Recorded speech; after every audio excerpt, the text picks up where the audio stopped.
విశాఖలో కేంద్ర మంత్రి బండి సంజయ్ కీలక వ్యాఖ్యలు చేశారు. కాంగ్రెస్ ని దేశం నుంచి తరిమి కొట్టాలని పిలుపునిచ్చారు బండి సంజయ్. దేశవ్యాప్తంగా 3 రాష్ట్రాలకే కాంగ్రెస్ పరిమితమైందన్న ఆయన ఏపీలో కాంగ్రెస్ ని కూకటి వేళ్లతో పెకిలించి సముద్రంలో కలిపేశారని సెటైర్లు వేశారు.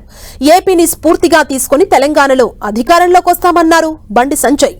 తెలంగాణలో కాంగ్రెస్ బోర్లా పడిందని, ఇచ్చిన హామీలను అమలు చేయలేకపోతుందన్నారు.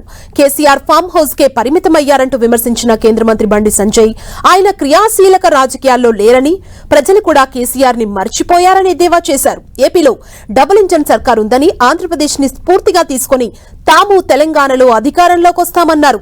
తెలంగాణలో తాము అధికారంలోకి వచ్చిన తర్వాత అటల్ మోడీ సుపరిపాలన యాత్ర కార్యక్రమాన్ని నిర్వహిస్తామంటూ కేంద్ర మంత్రి బండి సంజయ్ చెప్పారు. విశాఖపట్నం చరిత్ర విన్నాను. ఇలా నేవీకి బలం, పరిశ్రమలకు ద్వారం, విద్యకు కేంద్రం, సంస్కృతి సాంప్రదాయాలకు నిలయం. కాబట్టే విశాఖ అనేది అభివృద్ధి చెందితే కేవలం ఉత్తరాంధ్ర మాత్రమే అభివృద్ధి చెందినట్టు కాదు, దేశమే అభివృద్ధి చెందినట్టుగా భావించే ఇలా విశాఖపట్నం అభివృద్ధికి ఇవాళ నరేంద్ర మోడీ గారి ప్రభుత్వం కానీ, గతంలో అటల్ బిహారీ వాజ్పేయి గారి ప్రభుత్వం కానీ అభివృద్ధికి సహకరిస్తున్న విషయాన్ని మనం గుర్తుంచుకోవాల్సిన అవసరం ఉంది. ఇవాళ మీ అందరు గొప్ప వ్యక్తులు, ఎందుకంటే ఈ దేశంలో మొట్టమొదటిసారి భారతీయ జనతా పార్టీకి మేయర్ను అందించినటువంటి గొప్ప ప్రాంతం ఈ విశాఖపట్నం. ఇటువంటి ఈ పవిత్ర గడ్డ మీద ఇవాళ నాకు ఆ మహనీయుడు, మనందరి స్ఫూర్తి ప్రదాత అయినటువంటి అటల్ బిహారీ వాజ్పేయి గారి యొక్క విగ్రహ ఆవిష్కరణ కార్యక్రమంలో నా చేతుల ద్వారా ఆవిష్కరించేటువంటి అదృష్ట అవకాశం అవడం నా పూర్వజన్మ సుకృతంగా నేను భావిస్తుంది. వాళ్ళ గొప్ప వ్యక్తి నేనే.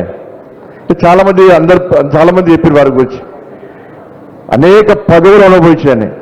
పదవికి గౌరవం తెచ్చిన వ్యక్తి కాదు, పదవికి గౌరవం నేర్పిన వ్యక్తి అటల్ బిహారీ వాజ్పేయి గారు. వాళ్ళు ఎక్కడ మధ్యప్రదేశ్లా, మనకు ఊరు తెలియదు, మనకు పేరు తెలియదు.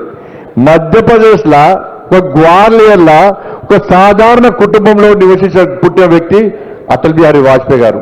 కాంగ్రెస్ అనేటువంటి విషవృక్షాన్ని ఈ దేశం నుంచి తరిమి కొట్టాలని చెప్పి అటల్ బిహారీ వాజ్పేయి గారు కలగనరు. వాళ్ళ నరేంద్ర మోడీ గారి నేతృత్వంలో ఈ దేశంలో కాంగ్రెస్ పార్టీని పూర్తిగా అంతమొందించే దిశలో వాళ్ళ భారతీయ జనతా పార్టీ ముందుకు వస్తుంది. మీకు తెలిసి వాళ్ళ గతంలో అనేక రాష్ట్రాల్లో కాంగ్రెస్ పార్టీ అధికారం ఉంది. అనేక సంవత్సరాలు దేశాన్ని పాలించిన కాంగ్రెస్ పార్టీ ఇప్పుడు కేవలం 3 రాష్ట్రాల్లోనే, ఒకటి తెలంగాణ, ఒకటి కర్ణాటక, ఇంకొకటి హిమాచల్. కానీ గొప్పలను ఆంధ్రప్రదేశ్ వాళ్ళు ఈ కాంగ్రెస్ అనే విషవృక్షాన్ని ఇక్కడి నుంచి మీరు ఏసి సముద్రం అవతల పడేసిన లేదా ఆయన మీ అందరికీ. కానీ మీరు గట్టిగా పడేసిరారా, పడేస్తే అది వేరే దేశానికి పోవాలి. ఈ కాంగ్రెస్ వాళ్ళకి దొంగ రూట్లు బాగా తెలుసు కదా. ఎట్లెట్లనో దొంగ రూట్లో వచ్చి మా తెలంగాణ దొరబడ్డారన్న.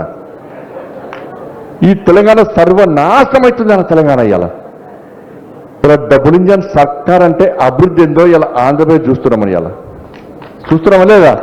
డబుల్ ఇంజన్ సర్కార్ వస్తే అభివృద్ధి ఏందో చూస్తున్నాం. ఇలా మా తెలంగాణ ప్రజలు కొంచెం ధైర్యాలను వాడి ఈ కాంగ్రెస్ అనేది విషవృక్షం అని గమనించలేకపోయారన్న. ఆ కేసీఆర్ అనే మూర్ఖుని యొక్క ఆ దౌర్భాగ్య పాలన చూసి, ఆ మూర్ఖత్వ పాలన చూసి, ఆ గడిల పాలన చూసి అటు ఇటు కన్ఫ్యూజ్ అయ్యి మనకు గుద్దాల్సిన ఓటు అటుకుతీరు.